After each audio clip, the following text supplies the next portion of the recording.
Hello and welcome back to another episode of the CrossFit Harrow podcast. Today is episode 95 and we have Ieva joining us today. Ieva, thank you very much for taking time out. First question that goes out is, what brought you to CrossFit Harrow? Oh, I think it's actually a long story. I'm going to try to make it shorter. I first found out about CrossFit about 2 years ago. Okay. I have a friend of a friend on social media and I kind of followed her journey for quite some time. And then about a year and a half ago, I asked her what's it all about, etc. And then she kind of introduced me to her gym and got me in touch with her coach. And I spoke to him and he kind of told me how it works, that you got your one-to-ones before you get into the group setting. But I wanted to go straight into the group setting because I've had a bad experience with personal trainers. So that kind of put me off. And I wasn't driving at the time and it was actually quite hard to get there. So I kind of just left it at it. And kept on doing my own thing, going to gym, going swimming. And March last year, I thought maybe I'll give it a go. And I looked at different gyms in the area. And I've got to say that at least when you look at the social media, a lot of CrossFit gyms are very intimidating. Because one, they tend to show the best of their members, or they show all the workouts. But I didn't know about what's the word, when they make it easier for you. Scalability. That's the one. I didn't know about scaling. So a lot of gyms kind of put me off. And I was looking something near because I worked in Bushy and came across CrossFit Harrow and probably went through every single one of your social media posts. And but yeah, I think apart from workouts, etc., it just seemed like you had really good atmosphere here, and I thought that's good to know. Give it a go. Yeah, that's good to know. So you said swimming before. Were you swimming? You just no, I've never done anything at that level. It's just something you enjoyed. Yes, I've probably tried every sport, well not every sport, but I've tried a lot of sports, but I've never stuck with anything for a very long time. I got into swimming because I used to volunteer at different sporting events, so rather than taking part, because I thought it was too hard, at least I'll be on the sidelines. Did you help out at the turf games, or did you you went to watch? Or both? In September I went to watch it, and then now I went to volunteered, helped out. And how was that experience for you? I loved it. Yeah. I mean, when you watch sports, at least that's how I feel. When you watch any sport, it just makes you want to go and do it. Yeah.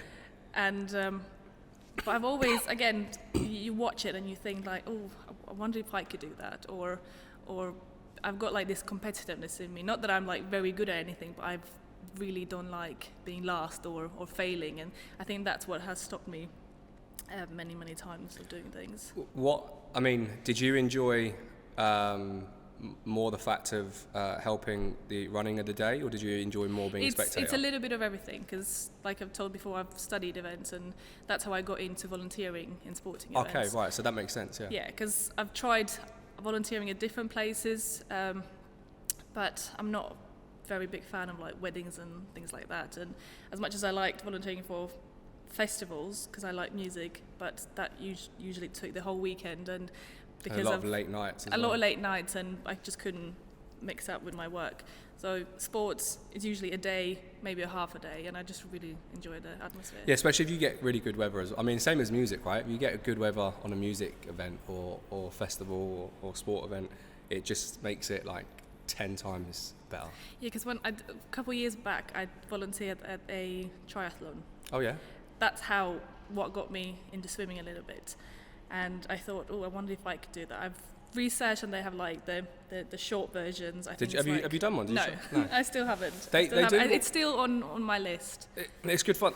They do one in Hatch End every year. I don't know if they done it last year because of lockdown, but have a look at Hatch End. One I volunteered, it was in Moore Park somewhere. It's a really nice school, because they've got their own lake. I think it's school. Yeah, the school. I know the school, but I can't remember the name.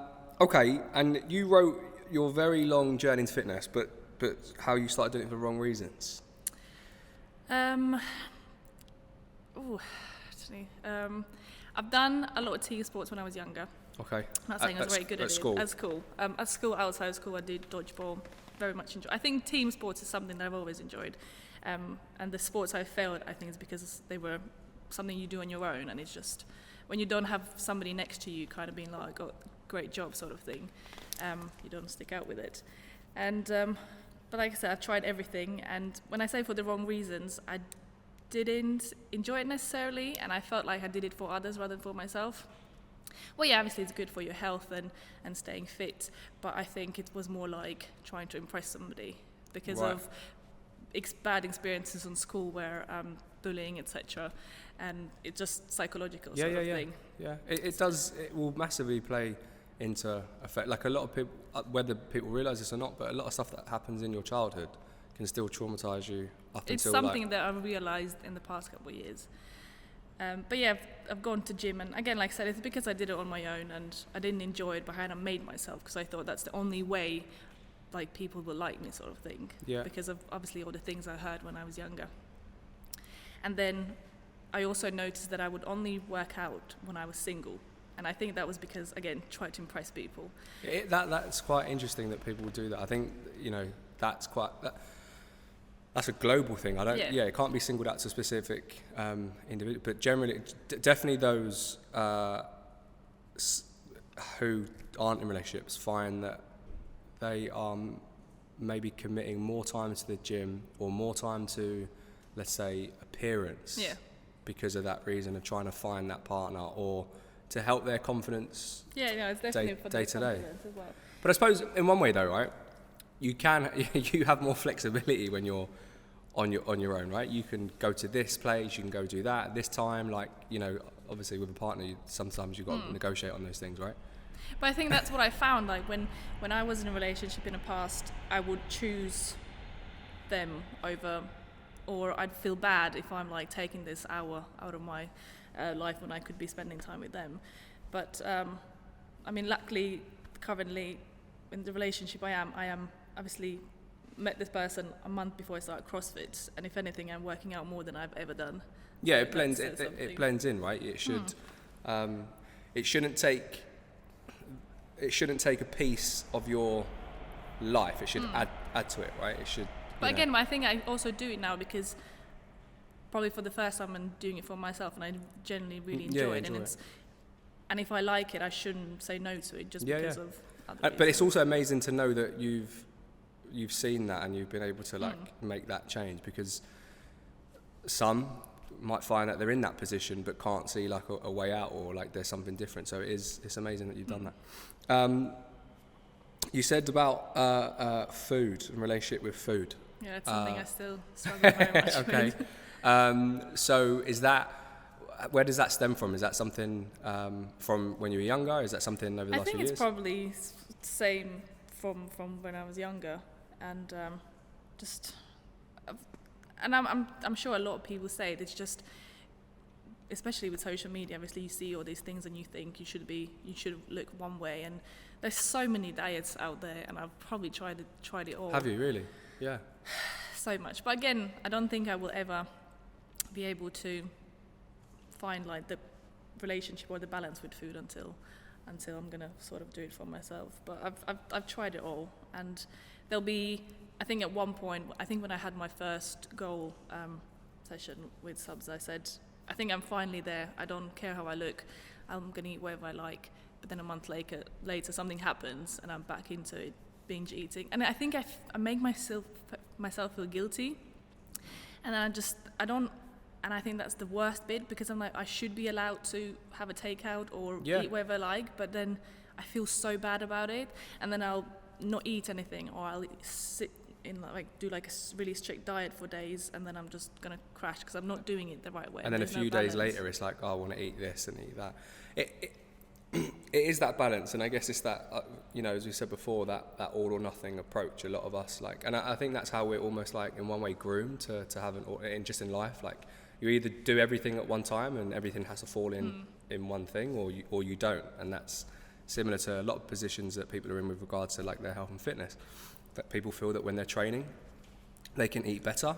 They feel that when they're not training, it's, I'm not training, so I won't worry about what I eat. But actually, if you kind of strip it back, what you eat will impact on how you feel, and then how you feel will impact on what you do in terms of exercise, or if you don't, and then it's that vicious cycle, because people, find themselves comfort eating and stuff too. Do you find that? Well, I suppose you said with regards to the guilt, right? So.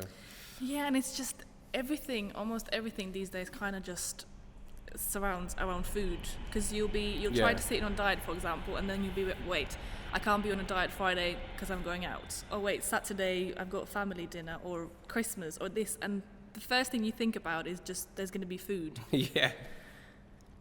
As a family, like growing up, has food been a big, like events have been a big part of family? Not really. I don't even remember where it all started, if I'm honest, because I was quite healthy when I was younger, but I think my teenage years, when I stopped sports, because I think I mean, that's just my body. I think if I completely start working out, then I could just look at a croissant and I'll probably just blow up. I know it's probably just in my head, but that's how I've been, and probably it was just comfort. There is a lot of psychology around it, right? It's all where it stems from. If we always want more than what we should have, we want the things that we know that are bad for us. There's an argument to say that things are modified to make us want more of it, sugar and the salt in certain food and stuff like that. But I guess, and we've said this many times in the podcast, the word diet is thrown. It can mean anything to anyone, right? So for a lot of people, diet means restrictive. It means like can't have this, can't have that. For others, diet means like change. It means that they're going to try, make a change in a new direction. But what would you, out of your experience with regards to, let's say, the things that you've tried, what has been the, let's say, worst experience with regards to like diet or something? Have you completely, cut down on? I think the things that work, it's just the fact that I don't stick with it for long enough. But I've tried Slimming World and it did work. It did. You say it did for a very brief time. But what I don't like is I don't really like writing stuff down. And I know it's good, and I've done putting my calories on my fitness bar, because I think when you've done it for a few weeks, you then kind of know. You don't have to write it down, so I know it's not a bad thing. But the thing that worked for me, and it kind of just started my metabolism started working, and even though I stopped it, so I did the fasting. 5-2? No, I did intermittent?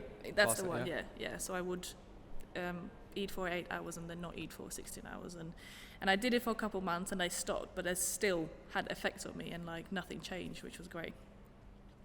I've done plant-based, which I very much enjoyed. I was a vegetarian, I was vegan, and I like cooking, so it's just I sometimes take on too many things. Like at work, I've got uni, I try to socialize, and then sometimes I'm like, when am I going to be able to like make these healthy meals? And before I got rid of my social media and stuff, I was like, Eva, like she goes and sees loads of different places. Like you explore quite a lot, right? It's good. It is, but like I said, sometimes I don't. Sometimes I think I do a little bit too much. Like I enjoy it very much, and it's not like I don't have enough sleep or anything, but it's just I'll plan fun things to do, but then things that I should probably focus on, like, I don't know, studying for university or eating. Forget that, don't worry about it. Yeah, exactly. I'll think about it another time. Because there have been some amazing places that you've been to visit. Like you do weekends like here or there and go and see. Just when the first lockdown finished, I got very much into hiking. I mean, I've always liked being outdoors and doing that, but I only passed my driving as well last year, I think. So I never that gave you kind of another vehicle to gave me the freedom. Yeah. So I've been a few places in UK that I very much enjoyed, and I think as much as I was sad that I couldn't travel during or just after lockdown, I realised that there's so many things to see in UK, and I don't actually need to go anywhere. And I did the Snowdon. Oh, did you on the 3 twice. No, I didn't do the 3. It's also my bucket list. I don't think I would ever going to do it in like a 24-hour window. I think that's a bit crazy. But I would like to do the other 2. But I'd very much enjoy that. What was the weather like when you done Snowdon? Horrible. Was it? The first time I did it with my friend, it was October. Oh. And that's tough. we woke up to start with, and the bus wasn't going, and we rang the bus company, and they spoke Welsh, didn't speak English, so that was a great start. So we ended up taking a taxi, and it was a very interesting journey because it was like half an hour, and the taxi driver, first of all, she asked us where we were staying, and we told her, and then said that something really bad happened there the weekend before, and then it didn't get any better because she started telling us that somebody died on the mountain as well a couple of days back. So the stress levels. That must have been quite daunting. Yeah, we should never told us that, but it was raining badly. Did you have all the right equipment? As in, were you? I thought I did, but about 2 hours in, we realised no, because everything was absolutely soaking wet. We got to the top. We didn't do the last 5 steps sort of things because the queues was just insane. And then I was literally running down that hill because I was cold. I couldn't feel anything. I couldn't even undress myself. I could not feel my fingers by the time we got down. And the second time we did it was January of last year, I think, and we did it in snow. We didn't made it to the top because I think we got lost because it was just covered in snow. But it was you need the right, obviously, hiking boots and. Oh no! The second time we were we were much more prepared, but we ended up on a peak which definitely wasn't the right one because I could see the snow then, and there was the massive drop down. I was like, I'm not going there. And my friends were far away, and I think my friend was crying at that point. So I was like, okay, we're gonna turn around and just go back and then just enjoy a snow day. You done it as a group the second time or both times? No, the first time I did it with a friend. Second time I did it with 2 friends. 2 friends, right? Yeah, because it became quite a popular thing hiking over lockdown. Yeah. I mean, obviously with the restrictions and stuff. Have you done more since? Just I did. I used to be part of a hiking group. Oh wow. And I did couple with them. What would that mean? Going to meet them at? Yeah, you would meet them in the train station in London, and then you'd all take a train. And but again, since I've gone back into work full time in university, it's just kind of been. You juggle quite a lot. That was going to be my next question with regards to work. So as well as going and visit and want to do all these things on bucket lists, we'll talk about that soon as well. You're studying as well. Which we'll go on to, but working-wise, what career-wise at the moment, what have you chosen? I'm currently working as an office manager. Okay. And I've been doing it for almost 5 years now. It's mainly because I'm kind of sat there waiting to see what's going to be my next step. Because pretty much every single year I change my mind of what I want to do. Yeah, because we were just saying before we came on air that you have 3 degrees. Yes. So initially, it's quite funny because when the lockdown happened, and because my first degree is events and the second degree is hospitality, and then obviously nobody expected COVID to happen, but when it did, and when it just reopened, those were the 2 industries that were not going anywhere, and there's absolutely nothing I could do with those degrees. So I thought I just need to do something that no matter what happens, just in case there's another pandemic or something, I can actually use it. Do you think that was a bit of a blessing that you as in you didn't go through with that? I think it would have happened eventually anyways, because when I did my first degree, because the events was something I wanted to do, music festivals, I've always been into it. But I think the older I got, the more I realised that I don't think I'm going to enjoy it as much in 10 years time, being out late and loud music and people having drinks. Too many people, yeah. And then, I forgot what I was saying. But yeah, so I finished it, and that's when I realised I think I need to add something to it. So I did the international hospitality and did the business. And I thought, that's it, I'm done. But about half a year later, I don't know if I think it's the learning side of it.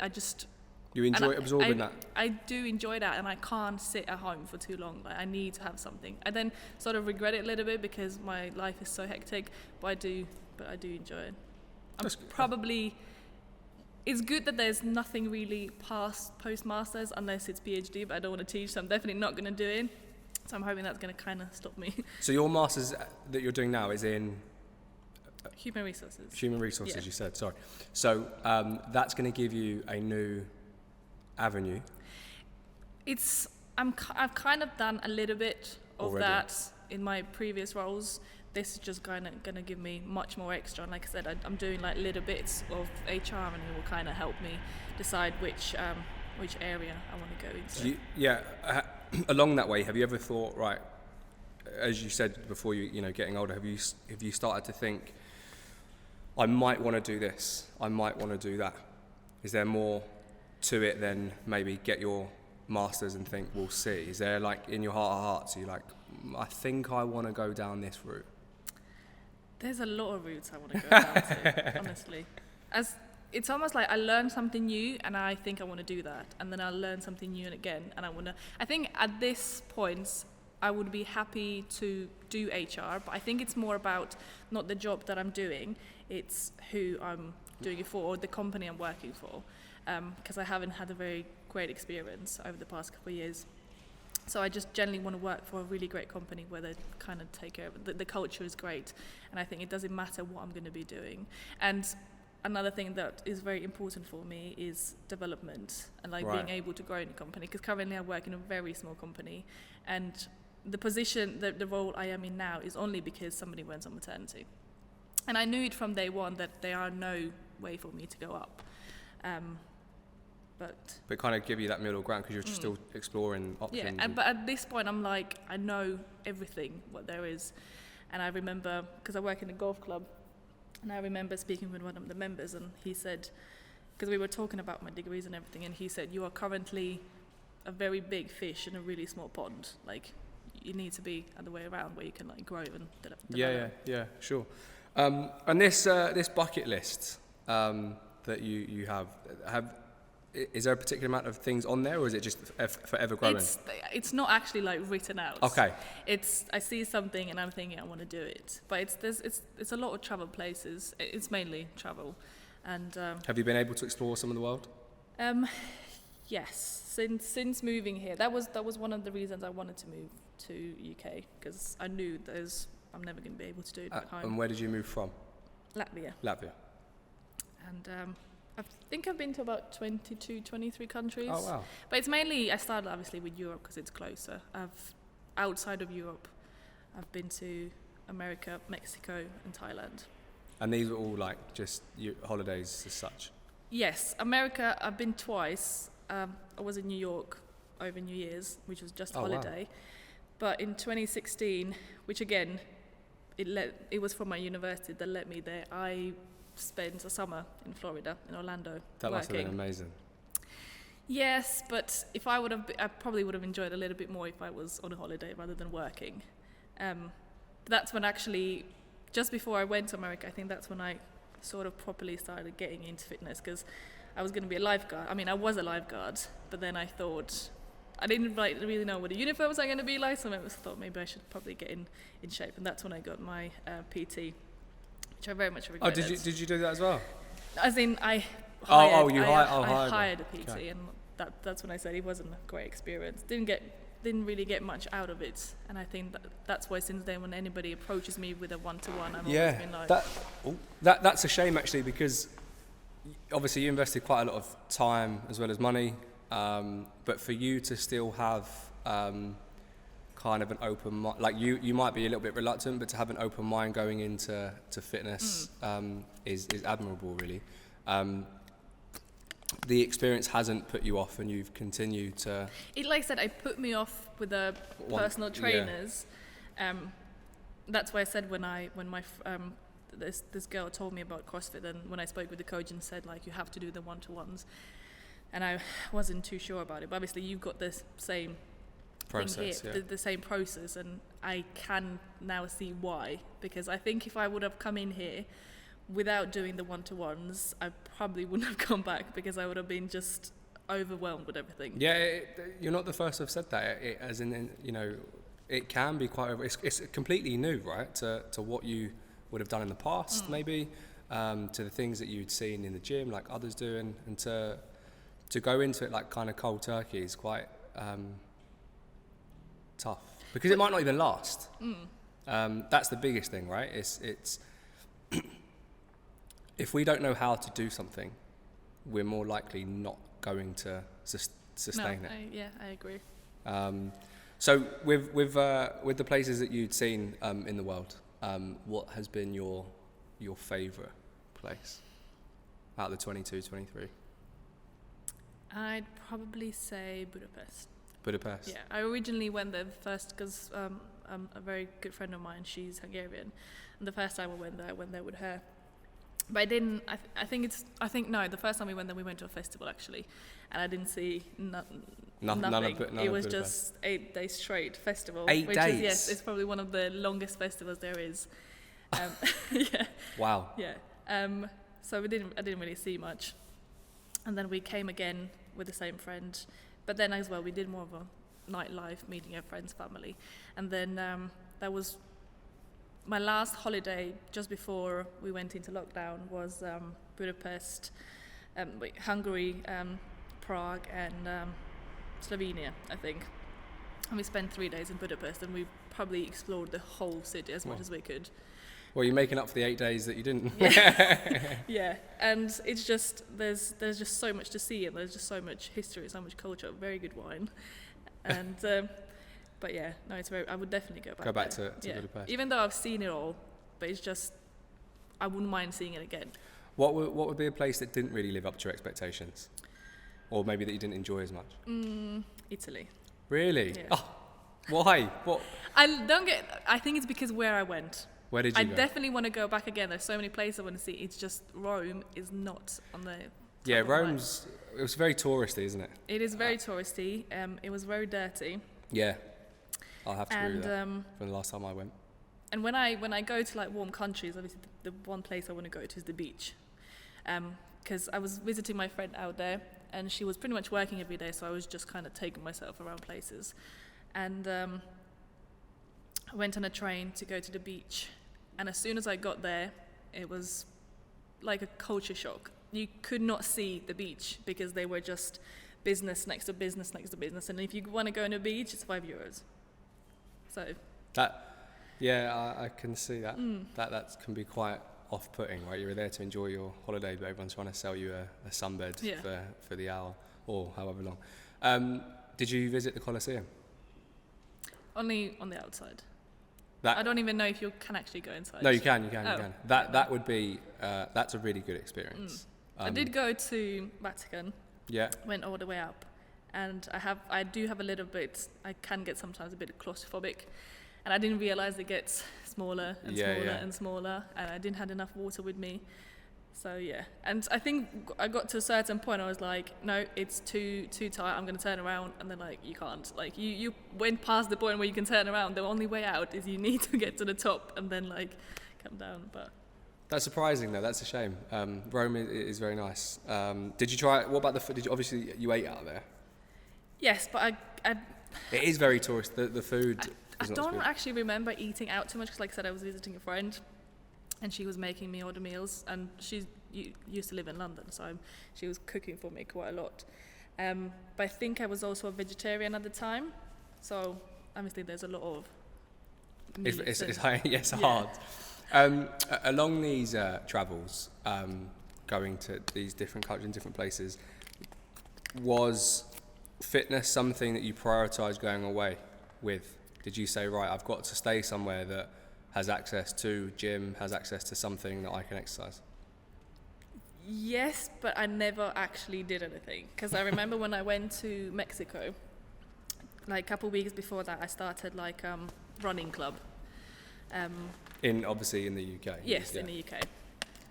And I think I was into like week 5, and I would have been in Mexico in week 6 and week 7, and I had to do like 3 runs a week, and I thought, okay, there's a gym, or there's a very flat surface outside. I looked at the Google Maps, so I thought I'm just going to do it, because it's like half an hour a day for 3 days a week, and which is what we should be exercising as a minimum anyway, right? That's the old gold standard is like 3 to 5 30-minute cardiovascular sessions. And I probably went to gym once, and then I just kind of gave up. That's all right. There's nothing wrong with that. People do tend to. I think people do put a lot of pressure, right, when they go. Put a lot of pressure on themselves when they go away. They're like, right, I've got to find a gym I've got to wake up in the morning, I've got to go put my bed on my towel on the sunbed at the hotel, and then I've got to go to the gym, I've got to get the session done, and then like that might last like 1 or 2 days. By day 3, you're like, fuck this, I'm on holiday. But that's why I also prefer like shorter holidays and like city holidays, because there's a lot of walking involved. Yeah. Etc. But when you go on a beach holiday, I mean, they are nice and I very much enjoy them, but it's very much just sitting around doing nothing, eating, especially all-inclusives. All you do is just eat and drink all day. I've actually never experienced all-inclusive. It's nice for the first few days, but when you do that for the 10 days, it's too much. Did you do that when you were in Mexico? Yes. It's a very popular option though, right, in Mexico to do. Yeah, but there's at least because I went to Cancun, obviously it's very much nightlife-y place. There's very much to see, and we had like things planned to do, so we thought we'll do first couple of days we'll just lounge around, do nothing, eat, drink, and then we'll go wherever we had planned. But a storm came in.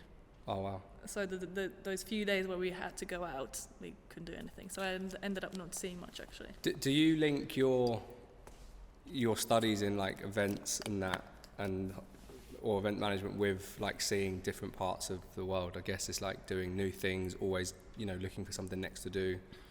Do you link those two together? Maybe a little bit. I think it's in events you tend to be very organized and like you plan and things like that. I don't know if that comes from the events or it's just I'm always been like that, but when I plan to go somewhere, I mean, if you look at my Google Maps, you'll see just like green flags everywhere. It's like, that's where I want to go. Like, I plan my holidays like 2 months beforehand. I'll have like the whole list and everything. The itinerary of what you want to do. Yeah, but I think I do that with everything in my life, not just holidays. Like, my 2022 is planned for me. It's booked out. It's booked out. I've booked all my holidays. I've booked tickets, everything. It's all planned out. What's on the list for 2022? Going back home. Okay. Haven't been there since before COVID. Celebrating Nan's birthday. That's if we can go, because obviously different restrictions. Going to Finland for World Championship ice hockey. Oh wow. Going to Formula One. Are you? Yeah. Wow. I mean, my partner recently got camper van, which we're hoping to put into use. So we'll is be that all driving is that kitted out? Like, yeah. Like as yeah, in the, like a the living little one. house. Yeah. Oh wow. Yeah, so we'll be driving there, and that's amazing. Was that on? I suppose on his to-do list, right? That's something he wanted to. We never really spoke about it. It's just he's into Formula One, and I just like sport. I don't necessarily want to take part in them, but I don't know. I think it's just the atmosphere. I'll go watch any sports. Do you watch it Formula One on TV? No, there's a lot of. I don't watch many sports on TV. I mean, I love ice hockey, but even that, I don't really. It's just not the same. It's just not the same. Yeah, being in that atmosphere. Yeah, it's just being there and actually experiencing it. So the World Championships of ice hockey are in Finland. Yes. The Formula One is going to be Belgium. In Belgium. Oh wow, that would be quite a good race. What else is on the list? What else is on the list? Family, holiday, potentially. Hopefully graduating. if I manage to do all my assignments. You do them in the camp. But mainly, just seeing as much of the world as possible. Wow. The Formula One has stuck with me. That's on my list. I would love to go and watch a. I've been to Barcelona to watch it, and but it ended up more of a. So I had the tickets for the whole weekend, and the weather was just so nice, and where I was staying was like 2 trains away from where Formula One was, so didn't end up going until the last day, which in my head I thought like that's the best day anyway. But then the trains didn't really work out, and then there was a massive walk up the hill, which was about 2 hours to get there. It was about 40 degrees. Oh wow. So if I finally get there, it's really hot, would like to have a drink. There's no alcohol allowed, so just. Do they not allow alcohol in the? I think it's just Barcelona where they don't allow it, and I probably saw maybe 30 minutes of the race. 5 cars and your neck doing this. Yep. So we've gone through some of your stuff for 2022 in terms of travelling. What about personal or fitness achievements or goals that have you set? Have you set anything for this year? I mean, apart from like little goals, improving certain things, and I think I've definitely gotten better with. I think when one of my goals in like September was to stick to the 3 days a week, which I did, and then now it's kind of moved to 4 days a week, which I've been trying to stick to. I would like to take part in, because I very much enjoyed the Christmas throwdown. I was very, very anxious to do it. But I think that gave me a little bit of confidence to do it. And like I say, with the turf games, I know I spoke with Coach Grant, and I mean, I've seen like the actual CrossFit games, so I know there's a difference. It's not as CrossFit-y, which is fine, but I think that would be a great place for me to start. Because even when I went in the September, again, the weather was amazing, but I'm just watching them and I just really want to jump in there and do it. Pick up the dumbbells. And again, like I said, there's scaling and there's different options. There's every day and etc. And I'm hoping to potentially at some point this year do something like it. It's not about me being like in a really good spot. It's just me actually doing it. It's like I said, even the Christmas one, it gave me so much confidence that I didn't know. How do you feel about the CrossFit Open this year? I wish I didn't look at the previous year workouts. Well, the thing is, no one's going to know. I mean, I couldn't even tell you what they are. I have no idea. For the last 10 years, I've tried to guess them. And we all try to guess them, but we never I'm definitely not as anxious about them, because, like I said, there's different. Because I've kind of looked at there'll be different options. Yeah, but then I was like, I looked at their scaled one, and I was like, that is not what scaling is for me. That is still very, very hard. But yeah, no, I've signed up. I definitely want to. Oh, you have? Yeah. Okay, cool. Yeah. Cool. That's good. Yeah, it's mainly, I guess, it's a chance for people to have fun through just a fitness challenge that is just done over 3 weeks, right? Yeah, because one of the sessions, somebody asked Case, what is the Open? And one of the things he said that I actually didn't think about was that it's one of the only sport and one of the few sports that allows anybody kind of to take part and compete with like the very best in the sport, because you wouldn't get that in any other sport. And obviously I know I would never be to their level, but it's quite good that they give you that opportunity. It certainly is, because there'll be people who have a natural ability, who are just really, really good, that will do. That's how a lot of the old names within the CrossFit world kind of got involved in it. So like if you know them, Rich Froning, Chris Spieler, Jason Kalipa, like a lot of those guys just heard about this kind of competition that was happening at the weekends, and they put their name down and like ended up winning. That led them to like essentially then become like masters in or top level athletes within the sport. So that's a very good point actually to say that it allows anyone of any ability to take part with those. That's on to-do list for this year, is to take part in that, but also something similar to the turf games. I've looked at like different competitions, and I don't think I think I just want to do one and just see it, just to be able to say I did it. We'll do some more here. A lot of people give feedback about the Christmas one, so I'm glad that you enjoyed it too, and it kind of got over those nerves a little bit, because it can be quite intimidating, right? You think, oh shit, whether it's I can't do that, or everyone's going to be watching me, or because I think that's quite a big thing for guys and girls, is like I don't want everyone watching me. I think it was mainly that made me anxious, because at first I thought it would be just everybody. No, because I tried to figure out how everyone's going to be able to do it at the same time. And then somebody said there'll be different heats, and I was like, ooh. I mean, it was quite good that even though there were different heats, you had different abilities in that heat. So I didn't. You didn't feel like it was eyes on you. Yeah, and you're still a little bit competitive, because obviously there's other people in the same group, but you knew that not everybody, just because he's doing better, he could be in a different group. I don't have to. Yeah. But I do tend to do that a lot. Where I've kind of trying to change how I do CrossFit at the moment, because at the beginning it was more to be just to get through this, or be able to do everything in that time frame, rather than doing it properly or not missing a rep, which I've done a few times.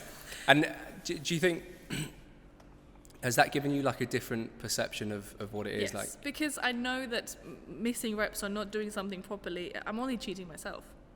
Like, nobody cares how quickly I've done something or how well I've done something. It's just for myself. it's music to my ears that you say this. It is, I think that where there's the time domain of like, you've got to do this in a certain amount of time. Sometimes that quality control gets lost, right? And it's more of a case of like, I just want to get it done, at the expense of not moving safely, not doing it properly. The risk of injury increases, and then people ask, why am I not getting better? And that could be one of the main reasons, is because of the unfortunate shortcuts that people take. So the fact that you've said that is music to my ears. It's same with like 1 reps. At the beginning, I just wanted to go.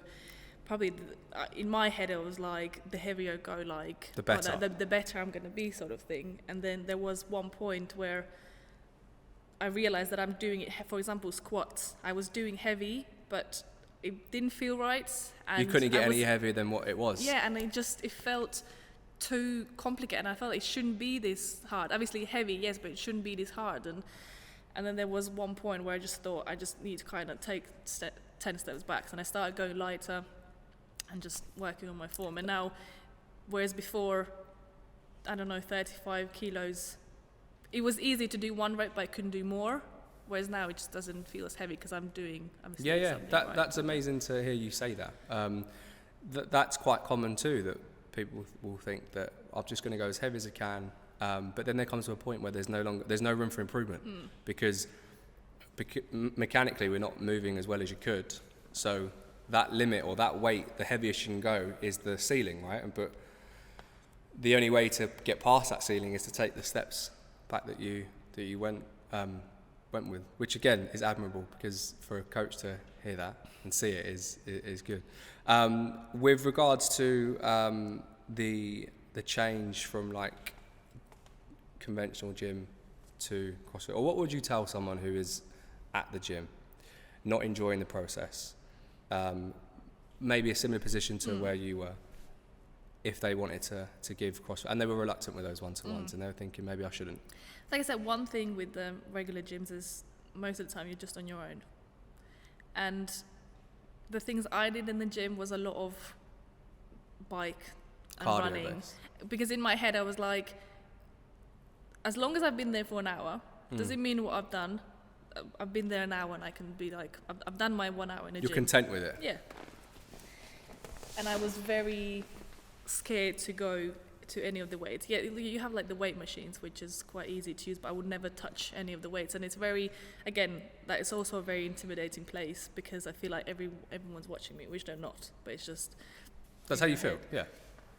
But, and I think the main thing is that you're alone there, sort of thing, whereas in CrossFit, you have obviously the coaches helping you, and other members, obviously, of the gym helping you and rooting for you, and it's just something I don't think you'll get in a gym. Yeah.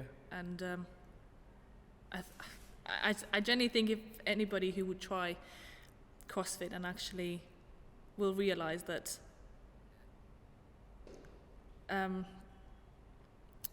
like I said, I think it's generally mainly the atmosphere that you will not get. It's a more enjoyable environment. Yeah. Ieva, thank you so much. We have run out of time for today. Thank you so much. Time has flown. Guys and girls, join us back next week.